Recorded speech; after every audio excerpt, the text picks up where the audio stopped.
अरे चढ़ली जवनिया में अरे बारे ना सैया। आज हमने के एक गाना रिलीज भइल बाटे। बिल्कुल। और सबसे पहले आप सब इत्मीनान से रही जा कासे की पप्पू भैया के हमने के तो सासाराम से मानी जा और पप्पू भैया के पार्टी ना हम पप्पू भैया के तो परिवार बन के रही ना, आप सबके घर के परिवार बन के रही ना, तो आप सब भी सहयोग भी अपना घर में बने जा, अपना परिवार में बने जा। बिल्कुल। और माई जी और मनीषा जी आप लोग आ जाए। आज हमने के वो गाना रिलीज भइल बा कि काहे लुवा गड़ा दोना बतिया बताई कि यारे भौजी हो भौजी कि कोइलू कवन उपाय खैलू कवन दवाई यारे भौजी हो भौजी कि कइल बार चारे के लोकत नहीं खन घरे भैया पीछे से हटाओ भौजी का लिया। अरे चढ़ली जवनिया में बारे ना सैया। अरे चढ़ली जवनिया में बारे ना सैया। देवरे हो देवरे हो देवरे हो दापन मोर करी भैया। देवरे हो दापन मोर करी भैया। देवरे हो दापन मोर करी भैया। देवरे हो दापन मोर करी भैया। चढ़ली जवनिया में बड़े ना सैया। चढ़ली जवनिया में बड़े ना सैया।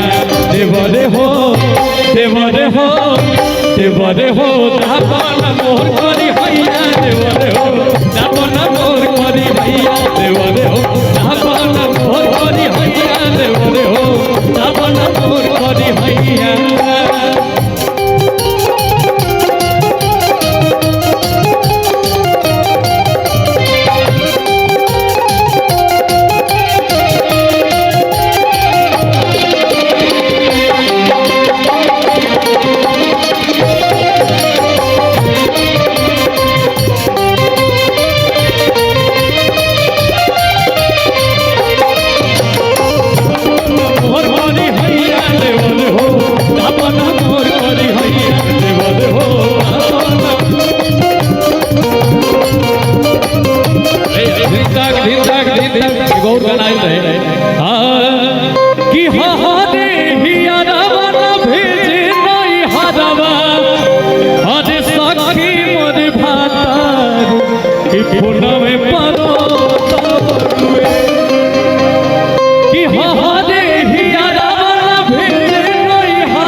जोड़ा गीत के आप लोग विपना मोहब्बत दिल रहने कि अब कहता यारबा सखी हो घरे आ धक धक करता करे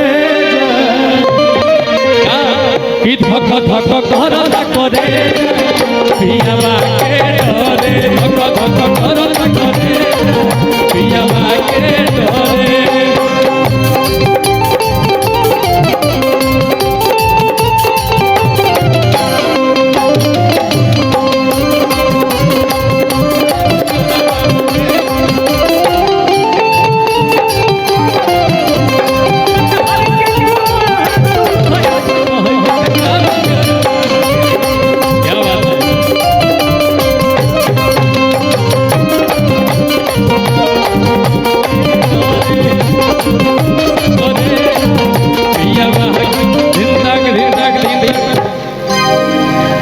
लोगों का कलाकारी वाकई काबिल तारीफ है, बहुत अच्छा लगा।